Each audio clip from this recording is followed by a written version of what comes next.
Before we start today's show, we want to invite you to stick around at the end of the episode to enjoy a preview of a new podcast that premieres on July 14th.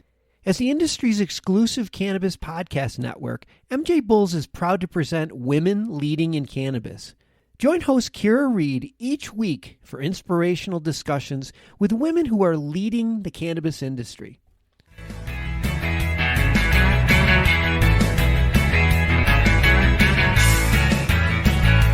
My security methodology is to be proactive, not reactive.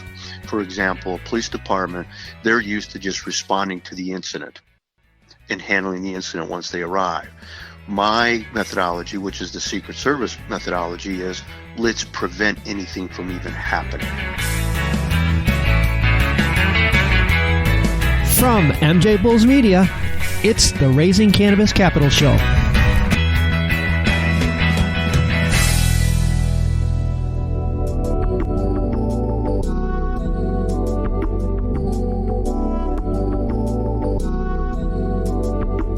Today in Raising Cannabis Capital, we are joined by Bill Cousins, founder of W.J. Cousins & Associates. Bill, welcome to the show.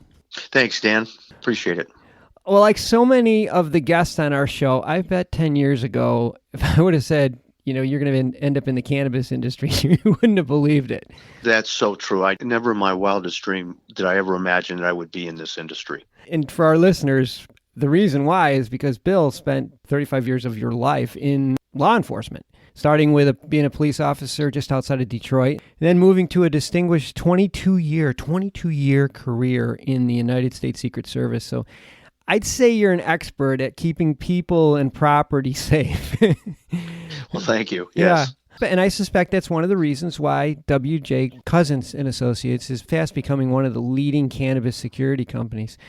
I think maybe to start off with today, let's start at the beginning. A state passes a law making cannabis legal and puts together a license application. Every application that I've ever seen calls for a detailed security plan. So a prospective licensee will hire a firm like yours to help them put together a plan. What do you provide? How detailed information are they looking for in those applications? So how it usually works is this. We'll have what we'll refer to as an applicant for a license in the state. And that individual will get approved by the state, get pre-approved. And now once they're pre-approved, in other words, they have their finances and their backgrounds checked and they were cleared, then they can move into the actual putting in for a license at a location. They'll get a location, they'll come to me, and they'll say, okay, Bill, I have this facility, I have this building. Help me to write a security plan that will be state compliant. And at that point, what I do is I work with the architect. I worked with the applicant who's now the client. I work with their attorney.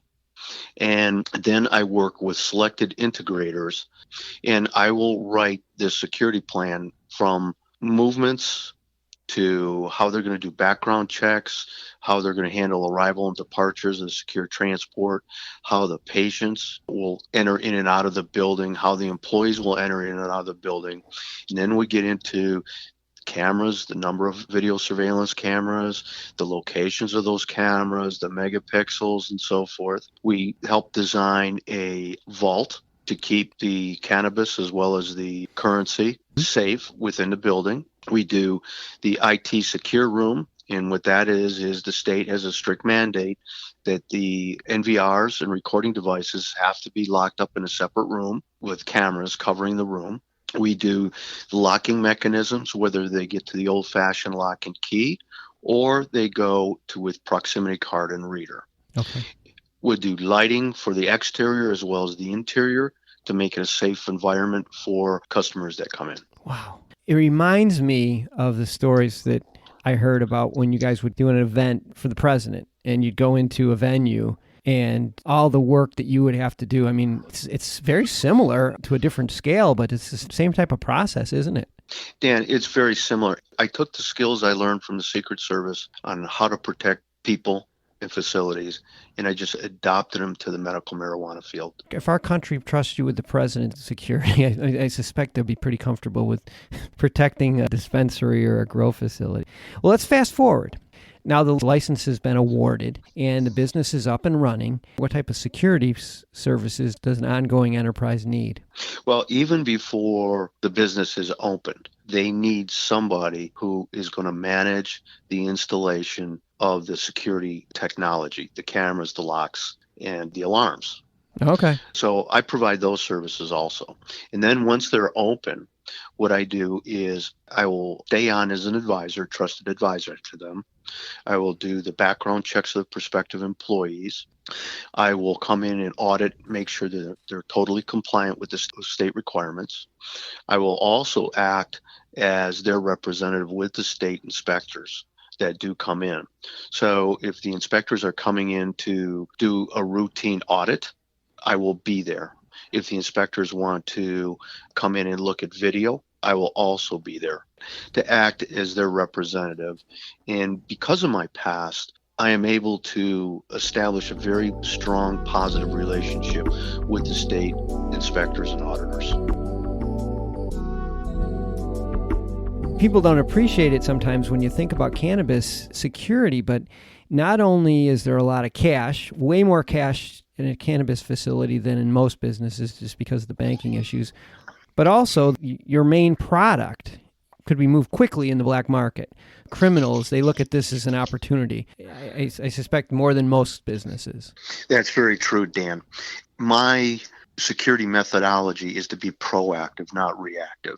For example, a police department, they're used to just responding to the incident and handling the incident once they arrive.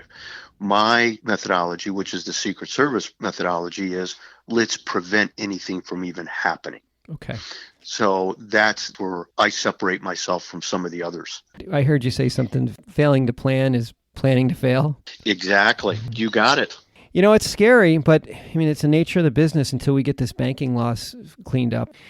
Speaking of accidents or unfortunate encounters, which we do our best to prevent, and even in the best scenarios, sometimes they're unavoidable. When that happens, there's potential for litigation, going from like a slip and fall to an actual armed robbery or an employee theft or something, but there may result in litigation. And at that point, they're going to need experts. Do you provide some guidance or some assistance in those situations? Yes, I'll routinely work with either the plaintiffs or the defendant's attorneys in the matter and give my advice and counsel, whether or not the provisioning center or the licensee was or was not negligent. And I'll give testimony in depositions in the court case if necessary. Well, what's next? What's next for W.J. Cousins and Associates? Well, we're very fortunate. We made a great number of contacts. I've done over 80 security plans just in the state of Michigan. We've expanded into Illinois, Missouri, and I've done work in Nevada. I'm also raising capital. No way. Well, a lot from my clients, they say, hey, do you know anybody that's interested in investing? And, I've been fortunate in my life, and I have a few individuals that I know personally that want to get into the investment portion of the cannabis business. So I connect them. It's crazy, but the name of the show is Raising Cannabis Capital. And a lot of our listeners are those type of people. They're looking for a good opportunity or a connection to a good opportunity. And like you said, with over 80 installs already and more on the way, you know which ones are the good ones and which ones are the bad ones. It's exciting. And with Illinois, is it going to be huge? With the rec bill going into effect in January, I'm sure there's a lot of opportunity there for you. Yeah, there is. I've partnered with other security experts like myself who just happen to be from the Secret Service. And so we collaborate on these projects. When you're good, your reputation takes you to the next level. There's no doubt about it. Well, we've been speaking with Bill Cousins from W.J. Cousins and Associates, and I'll have all of his contact information on the MJBulls website. Bill, thanks for being on the show today. Thank you, Dan.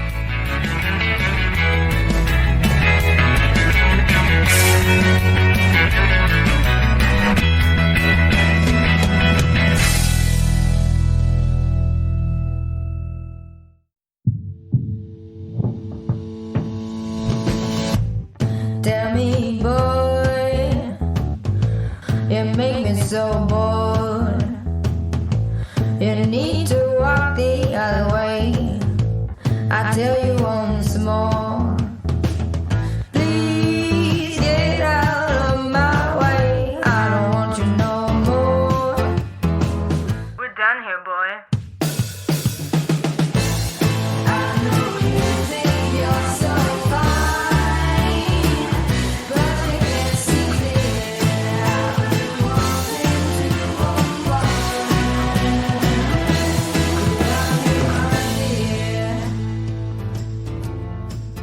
Hi, my name is Kira Reed, and I'd like to invite you to be inspired by the women who are leading in the cannabis industry. Each week, we will discuss empowerment, leadership, and what it means to be a woman in charge in marijuana, hemp, and CBD.